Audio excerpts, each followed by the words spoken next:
President Muhammadu Buhari's trip to France has been characterized by high-level meetings with world leaders and global business leaders, all in an attempt at attracting, among other things, debt relief to Nigeria and Africa. Has it been worth the effort? Why not? Says Minister of Foreign Affairs Geoffrey Onyema at the sidelines of the France-Africa Financial Summit. But there are those who believe that the Nigerian leader may end up not getting most of the things that he wants from this summit. The argument is hinged on the fact that France's role in the internal affairs of African countries, particularly those around the Sahel region, which includes Nigeria, has not been squeaky clean. Well, joining us now to further interrogate this unique relationship, analyze the Israeli-Palestinian conflict, as well as revisit the dire security situation back home in Nigeria, is Professor Bolaji Akinyemi, Professor of Political Science and International Relations, former Minister of External Affairs, and one-time Director General of the Nigerian Institute for International Affairs. Welcome to the program, Prof. Good morning.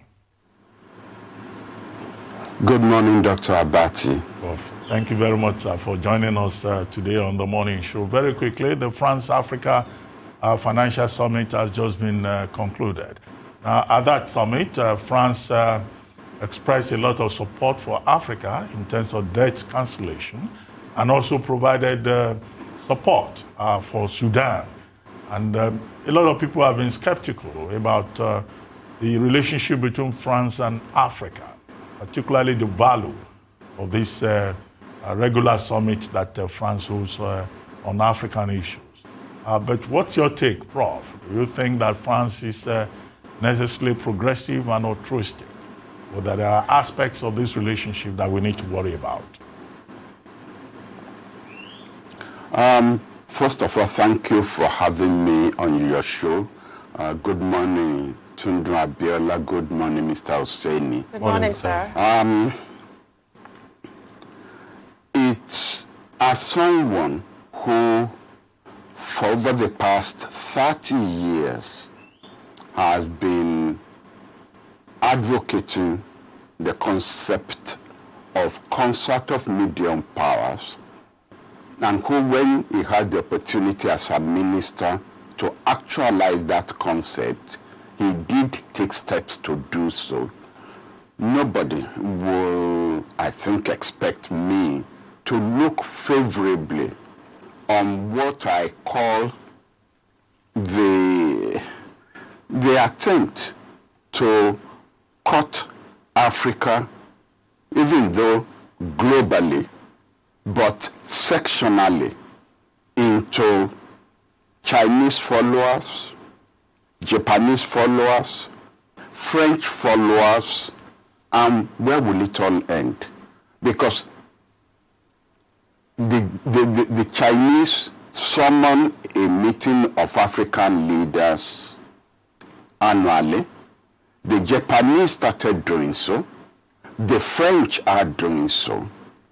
And I mean, I look askance at African leaders showing up. It's like the chief summoning his sub-chiefs to come and report on what is happening in their countries. I opposed it when the Chinese started it. I raised my voice louder when the Japanese followed, and I am even more opposed with the French summoning their own, not even their own former African countries. At least the Commonwealth does so. But then the Commonwealth is restricted to former British colonies, except one or two. So that is justifiable. If the French limit their activities to summoning their former French-speaking colonies, I won't raise any objection to that. But they have expanded it to now include all African countries. Our president was there. Cyril Ramaphosa from South Africa was there, and he is getting a bash from the South African press. France is the last country to be regarded as a friend of Africa.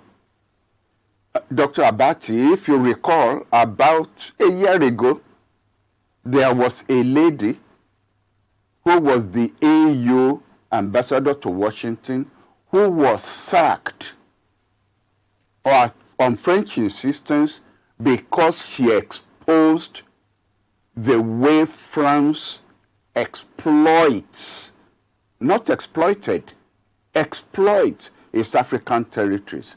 You know, till today, there is a colonial tax that France exacts from its former African colonies. And that runs into billions of dollars. We're not talking about peanuts. So France is one of the problems of Africa. How could it then become part of the solution?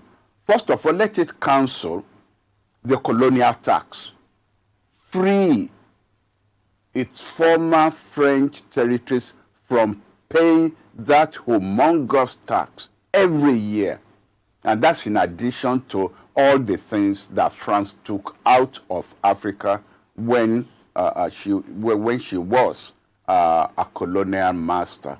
Number two, French fingers are dripping with blood for their support for various terrorist groups in Africa. I served on a Boko Haram committee, and we had evidence of surreptitious helicopter flights into villages in Nigeria. What wasn't clear was who was sending in these helicopters in the dead of night. Some people accused at that time that it was the Nigerian Air Force that was responsible. Some people said it was the Jonathan government that was responsible. We checked with the army and they said they have no facilities for night flying by their Air Force until two white pilots were actually seen when a helicopter crashed. Villagers don't lie. People in the urban centers may lie. Villagers don't lie. If they said they saw, according to them, the way they would describe it, we saw a plane that had propellers turning around, that was dropping weapons, dropping victuals, and what have you, in Boko Haram-held countries. Who was sending this? Why is it that anything Boko Haram does, it is first reported by Agence France Presse, the French news agency? They're usually the first one to report it. And they will even report what hasn't happened, but what's going to happen. Why? Why is the BBC not there? Why is the Voice of America not there? So I don't regard, and I've never regarded France as a problem solver for Africa. So to that extent, I join those who say that what has just happened in France, which incidentally I don't understand. There used to be an annual French-African summit. All of a sudden, it's been sectionalized now to French-African finance something. Well, Prof, are we then going to have French-African economic something or what? Prof, on that note, we need to take a short commercial break, and then we'll continue with the conversation after that break. Please stay with us.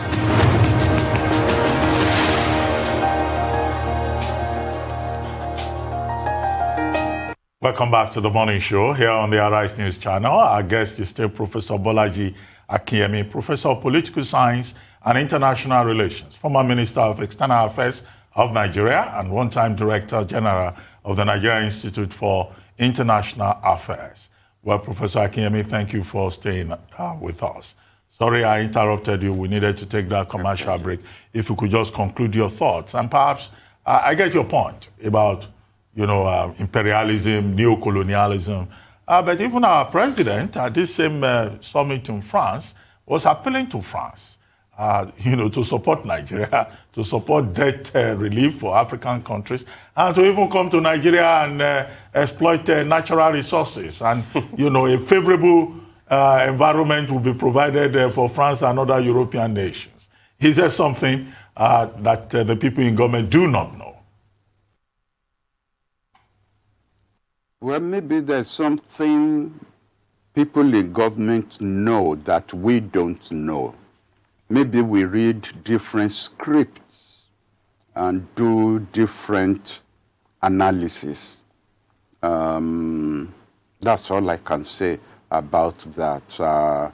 I'm not going to take the president to the cleaners. He has access to more intelligence than I do, but I see things differently. And I think after how many years? 50, 60 years as an international relations expert, I do know a thing or two about international relations. Well, you certainly do, sir. It's clear that colonialism is alive and kicking, which brings me to the next issue, the Israel and Palestine clash, or the latest in a string of sad clashes. Now, the United States has used their veto power once again, as is their custom, to block any Security Council, UN Security Council resolution that's critical of Israel. However, President Biden has said that today he expects a significant de-escalation. What are your thoughts on that whole issue, and also the calls that some are making for sanctions to be placed on Israel for what is being described as apartheid towards Palestine?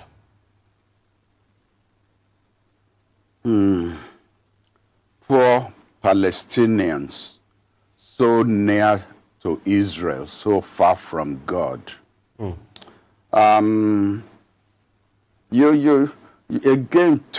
you've raised several issues packaged into one. The first is the American angle.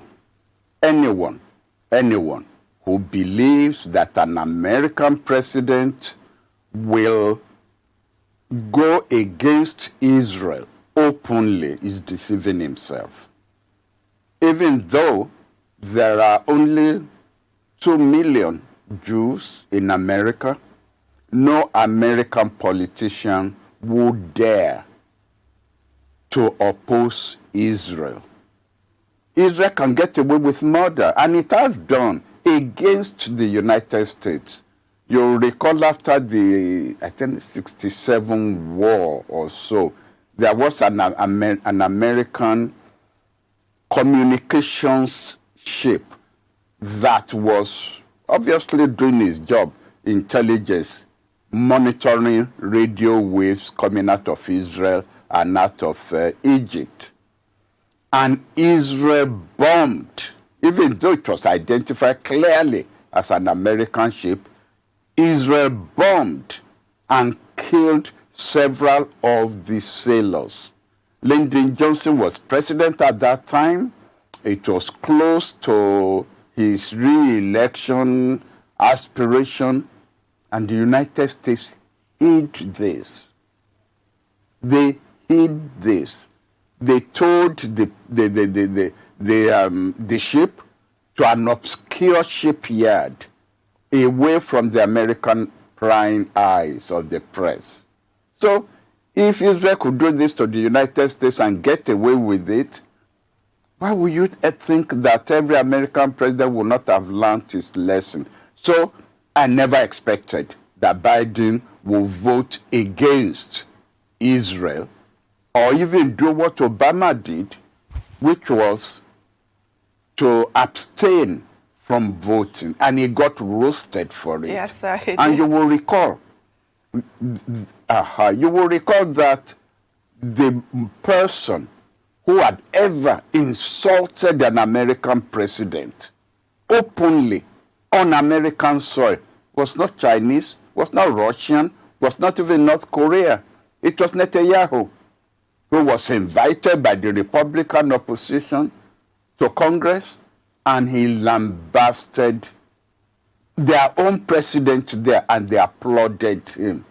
But what then surprised me was on the eve of Obama leaving office, he signed this huge arms deal for America to supply arms to Israel.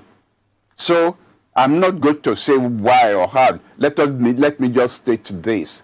Israel has a hold on the United States. So if anybody thinks the U.S. will go to the UN and vote for something Israel doesn't want, you're kidding yourself. Number two, there's been some demystification of Biden by what has just gone on. You know, Biden used to be praised. He was chairman of the Foreign Relations Committee for so many years, vice president so many years. So he has his fingertips, firmly on foreign policy issues.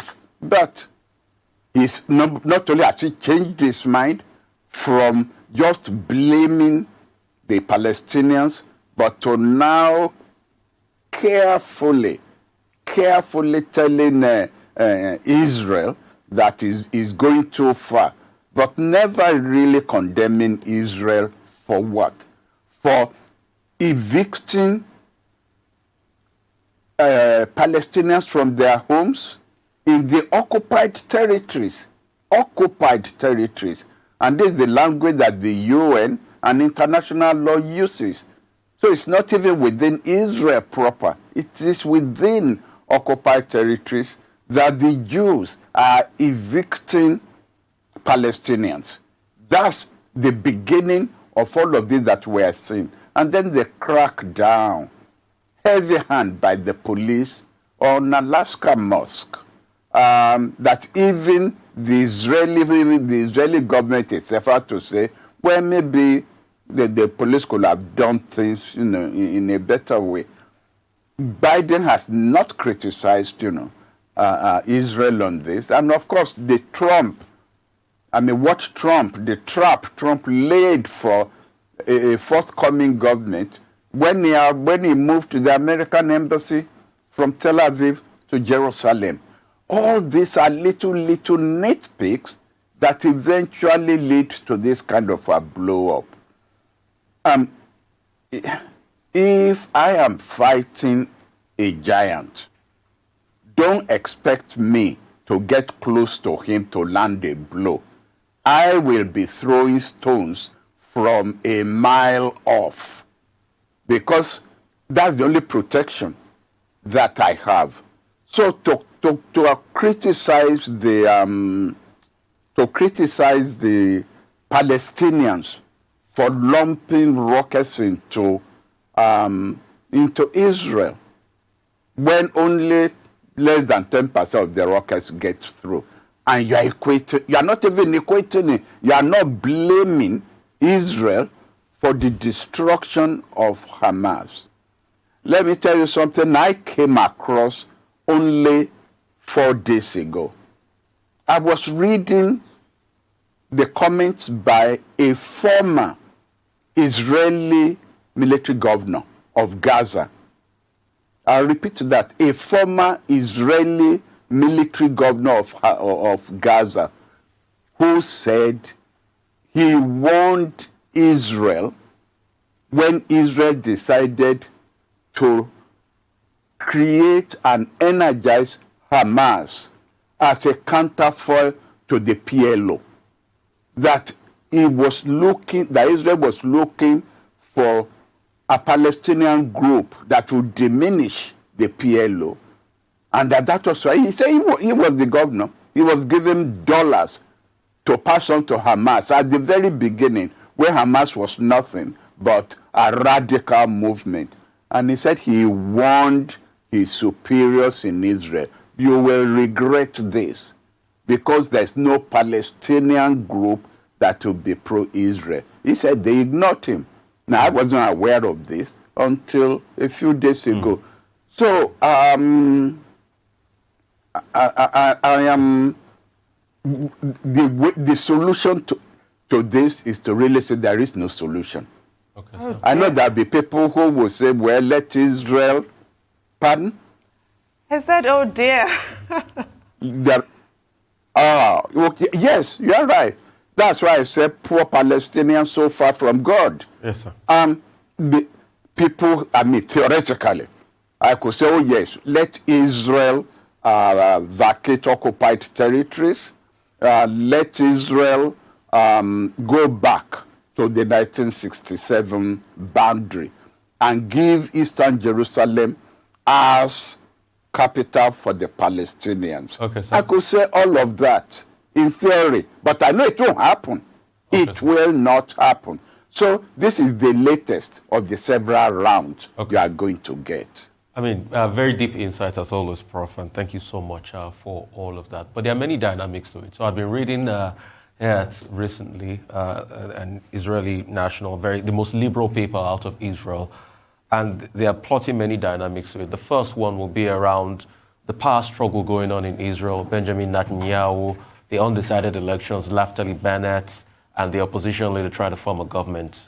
Netanyahu wants to be retaining power and uses a good war to fight that cause. Secondly, there's another role.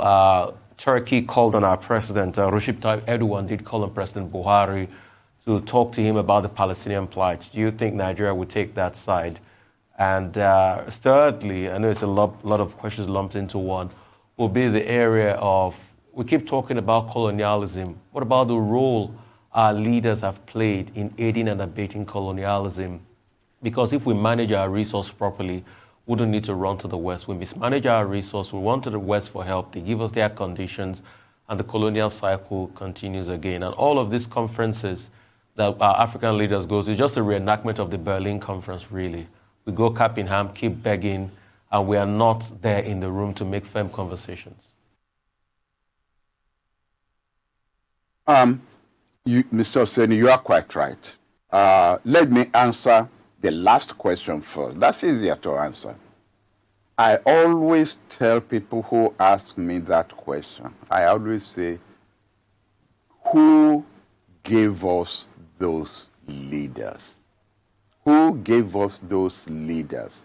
Oh, you could talk about, but we have elections. The candidates that are presented, are they really our leaders? Are those the choices we had? The choices that we really have always been between our real leaders being overthrown or assassinated, like Thomas Sankara in Burkina Faso, Kwame Nkrumah in Ghana, Patrice Lumumba in the Congo. I could just go on with the list, and I'm sure you yourself, you have the list. I always forget his name. It's in South Africa. He was the leader of the Communist Party in South Africa. Chris Hani. And he was part of the negotiating team. He was killed, he was assassinated, leaving his house because he posed the critical alternative, the radical alternative to the sellout that the ANC had become and during the negotiation. So once you've eliminated our group Okay, Prof, so sorry, leaders. We'll go on a quick break, Prof. If you can hear, we'll go on a quick break. We'll come back to you to share those insights. Thank you so much.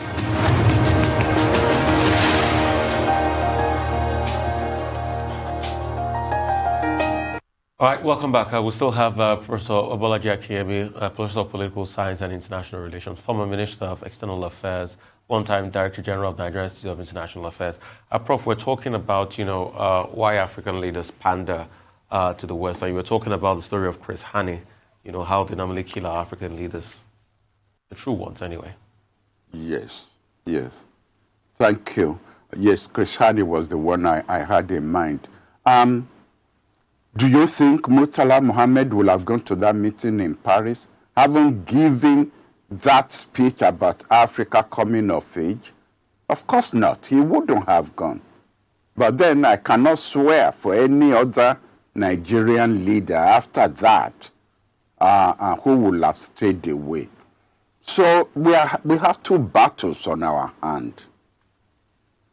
And the first battle is how to get leaders of our choice. And the threat to them come from their security forces. Each of the superpowers have embedded their men and women into our several systems. I mean, when I was DJ I used to be surprised when some little country will be having their national day and half of members of the Supreme Military Council will be there because they regarded it as an honor to be invited to the birthday or National Day celebration of this European country. And when I became a minister, I fought to have this attitude stopped. That, look, all right, let us play it on equity. If a minister from country A will attend our own National Day parade in his country, then we should send a minister in Nigeria to attend their own. But not for 5 ministers to show up there. But it happens. How do we stop that? Again, I'm sorry to say, I have no answer to that. Because our security forces are actually configured along our own cleavages. In any army in Africa, they will regard fellow Africans as their enemies to be targeted, while they will regard the intelligence officer from the French embassy as their friend and regard themselves as being, honored by being cultivated to be an agent. So it's going to be a long battle. It's going to be a long battle. The second question which you raised about the other forces responsible for continuation of this conflict, I totally agree with you as regards internal domestic politics in Israel that Netanyahu is trying to exploit. On the other part, Hamas also was having problems with this unification agreement between Hamas and the Palestinian Authority on the West Bank. They are supposed to have a unification election as to who would then govern the whole of, the Palestinian authorities.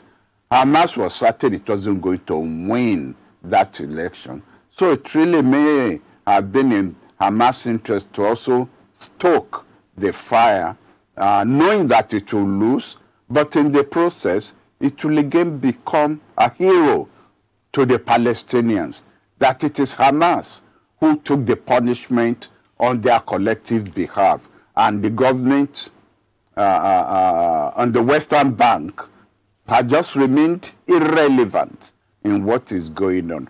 And that's why I laughed when they said Biden spoke to Netanyahu on one hand and the president of the Palestinian Authority on the other hand. What influence does the Palestinian president have? Zero, zilch, nothing.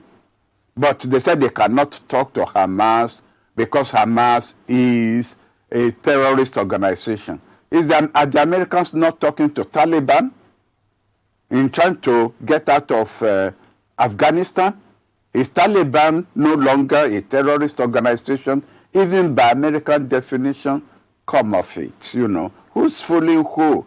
Talk to Hamas if you really want to act on the basis of equity, and then to announce you are airlifting weapons to Israel in the middle of the war. What do you want people to believe? So I agree with you that there will be a ceasefire when Netanyahu has achieved his objectives, which are prior to continue as Prime Minister avoid going to jail over his the corruption charges hanging around his head, and finally to have degraded Hamas military capability to a point where Hamas itself is satisfied that, at least it has proved that it's not a paper tiger. Well, Prof, let's come back home here and comment on the security situation in the country. You recall that when President Buhari had that virtual meeting with the U.S. Secretary of State, he was asking that the African Command should be relocated close to the theater of operation, as he put it, so as to help countries within the Gulf of Guinea. They were told Pentagon has said that's not possible because of the cost. John Campbell, Ambassador Campbell, has also said, well, after all, Nigeria opposed the idea in the past. But now we're in a very dire situation, particularly with 2023. Now, this day newspaper today is quoting the chairman of INEC as saying, look, the 2023 elections, future elections are threatened because in the last few months, about 23 offices of INEC have been attacked, and nobody knows the end of that. What are your concerns in terms of the security situation? We have just about 2 minutes to go. Okay, if I could just quickly complete your the facts you are putting on the table. Yesterday, the special forces of the United States Navy component landed in Lagos, I believe. Then we landed in Nigeria, and they'll be here for 2 months. It cannot be for 2 years. I think it was for 2 months, because I was reading the cable just before I came on, to train Nigerian naval forces on land and sea operations in order to secure the coastal areas of Nigeria. So the answer was no to a specific transfer of the command headquarters, but obviously they are picking bits and pieces which they think will be of interest to Nigeria. Obviously, it will be of interest to the United States as well. Nothing goes for nothing. What is happening to INEC, I think, should be more worrying than perhaps we've paid sufficient attention to. Obviously, there is a deliberate policy to destroy INEC and destroy INEC's capability to conduct the 2023 elections. We should be asking ourselves, who are the forces behind this? Because in a way, INEC was supposed to be, and is supposed to be, a neutral electoral force. Whether it has ever been or not is a question for another day. But obviously, there are forces who regard INEC as being critical to the solution of the problem in Nigeria. And they don't think INEC is positively acting in that behalf. So, focus on what is happening to INEC. Focus on the fact that what is happening to INEC is actually all across the board. It's not just limited to one zone in the Nigerian spectrum. I am very, very concerned. They keep saying Nigeria has become a failed state. I won't go that far. But a situation where non-state actors are operating in all the 6 zones of Nigeria and are operating with impunity, aided and abetted by foreign security forces who obviously are better trained, better armed, have better intelligence than Nigerian forces who may be doing their best, or their incompetent best, somebody may want to put it. It leaves us worried. It diminishes our capability to say no to insults. It diminishes our capability to be the voice of Africa that we should be. Let us not forget our vision, and let us not forget where we think we should be going. And when we are not going there, let us ask ourselves why, and let us then look for solution. But to go in for ignoring or downplaying negative forces and regard people who are drawing your attention to it as enemies. When heavens fall, we'll all be here. Well, on that note, Prof, we would like to thank you very much for joining us on the morning show today. Thank you very much indeed.